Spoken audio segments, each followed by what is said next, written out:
These new flip phones are the meaning of less is more. But are they the future? You bet they are. Let's talk about it.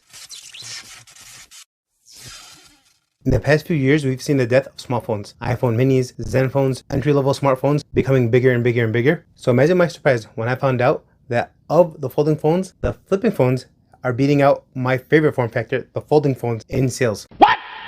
I had to check it out. And now, after spending time with this phone in particular, I can see why. I'll post all the specs, but it's not about the specs. More than anything, it's just about the feel. The feel of this phone. It's so convenient. It's so comfortable. It's so easy to hold. It's so easy to manage. This is the smallest phone I've had in my pocket since the Palm Pre. And then when you need a phone, you flip it open and it's a full-size phone again. Hello. So it makes perfect sense that they're getting so popular. You got a conveniently small form factor for your pockets, purses, and all these other little things. But then when it's time to open it up, you're getting the full, most popular size of a phone. Hello. It doesn't take much space. It fits anywhere. It feels so light when you're using it. I feel peace of mind when I get to close it and protect the fragile screen in the inside. And then when you want to open it back up, you're getting a perfect size phone with full functionality. Hello. It's comfortable in any way. It feels great. And even the close has that perfect little sound. Like, then we got the outside screen to talk about. It's not just for fun animations. You can check your notifications. You can check the weather. You can look at your missed calls. You can use a calculator, set up alarms, calendar, messaging, maps, YouTube, and everything works as it should. Very seamless, very smooth. And you get yourself the best selfie camera. The mic and the speakers are outside as well, so you don't even have to open the phone just to answer a call. A phone can't feel great if it's not running great. And the great news is, now where we're at, you have the current year's flagship processor, the top of the line RAM at 12 gigabyte, top of the line storage, entry level at 256 gigabyte. Not top of the line cameras, but still great cameras. Here's some photos to look at. In settings where there's a lot of light, the camera takes great photos with great quality, and it keeps a lot of its detail. Going through the photos, you can see the camera doesn't have much weakness. And unless you're pixel peeking, it'll be hard to decipher between this camera and any of the other high-end smartphone cameras. For most people, this is a pass with flying colors. Even taking photos from a distance, it's okay. Then you zoom in and it still takes really good photos. Then you really zoom in and the photos aren't so good. But there's not a lot of cameras that can take great photos from that distance. And now this photo of Marshall was taken in bad light settings just to see how it came out. And really, it came out really well, much better than I expected. Next, here's a picture of my office in the dark. But now, let me turn on night sight, take a look at the same picture. And speaking of bad light settings, here's a picture of the moon. It still takes great astrophotography. So you decide, what do you think about the camera? With those examples, I think it's really good. Now, there are some drawbacks when you're getting a phone that folds in half, whether it's the folding phone or the flip phone. And the first one is the price. Now, the Galaxy Z Flip starts at $1,100. $1,100 is a lot when you're looking at phone longevity.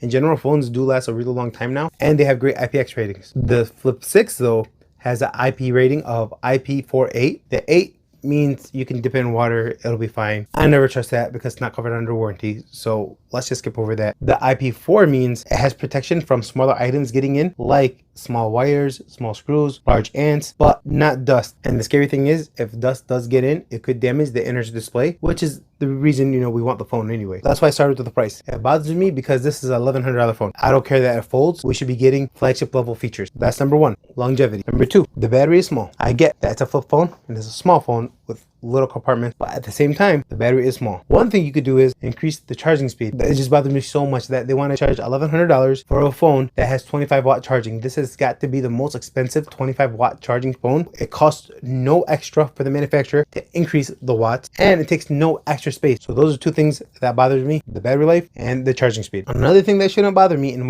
probably won't bother most people, no DeX. If you're not familiar with DeX, DeX is a feature that has been on high-end Samsung devices since the Galaxy S8 model and all the way up until now. You could turn your tablet or phone into like a Chromebook style laptop or computer. All you do is you plug it into a monitor and it works just like a normal laptop. The Galaxy Z Flip 4, 5, 6 all had better specs than the Tab S7, and yet it works flawlessly on the Tab S7. Let's do it wirelessly on the TV with Galaxy S10e. It can work on any smart TV, or if you don't have a smart TV, you could just use a Fire Stick or a Roku, and all you got to do is mirror. And then on the device, all you got to do is press Samsung DeX. It's going to connect wirelessly on its own. Start now. It'll find it on its own. You press start now, and here we go, Samsung DeX. And then also, if you don't have a wireless or wired mouse or keyboard, all you have to do is press this in the corner, and now you have your mouse, and also you have your keyboard.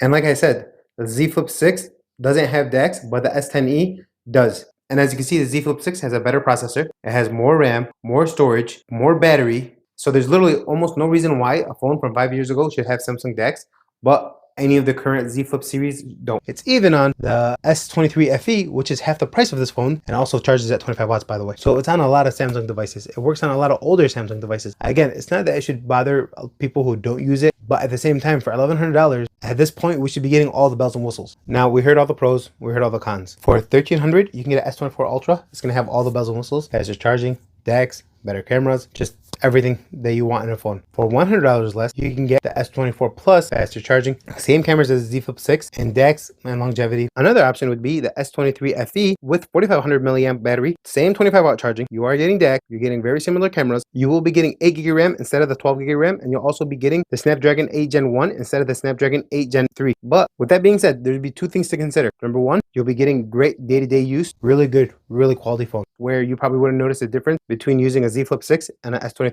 FE. And second thing you want to consider is it is about half the price. So that's what you're looking at when deciding, is this phone price worth it? It all goes back to what's most important for you. Most flagship phones are overkill now, and the drawbacks of the Z Flip might not be drawbacks for most people. Flip phones in general are just growing in popularity. You can look at it at Motorola, you can look at it overseas, and iPhone plans on making a flip phone very soon. The benefits of convenience, portability, and fun seem to be outweighing the cons. At the end of the day, it seems to be making a lot of people very happy, and that's all that matters. As long as you love your phone, you're having fun with it, it's gonna be worth it. That's why they're not going away anytime soon. So you'll be seeing them around. Talk to you next time.